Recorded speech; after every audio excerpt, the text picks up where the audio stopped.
আটাইতকৈ ডাঙৰ কথাটো হৈছে যে আমাৰ অসমৰ মুখ্যমন্ত্ৰী হিমন্ত বিশ্ব শৰ্মা ডাঙৰীয়া সৰ্বকালৰ দুৰ্নীতিগ্ৰস্ত মুখ্যমন্ত্ৰী হিচাপে ইতিমধ্যে আমি কংগ্ৰেছ দলে কৈ আহিছোঁ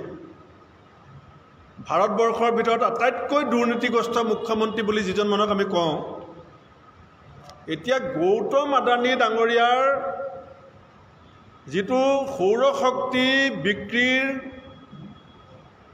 2000 কোটি টকীয়া দুৰ্নীতি আমেৰিকাত ফাদিল হৈছে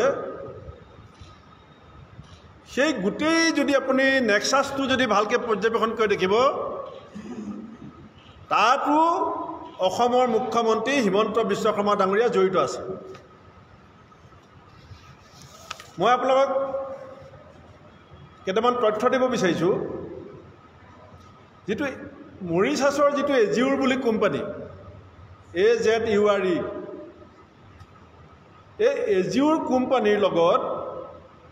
আমাৰ অসমৰ মুখ্যমন্ত্ৰী হিমন্ত বিশ্ব শৰ্মা ডাঙৰীয়াৰো যে সম্পৰ্ক আছে আৰু সেই সম্পৰ্কৰ আঁৰৰ মানুহজন যে গৌতম আদানী ডাঙৰীয়া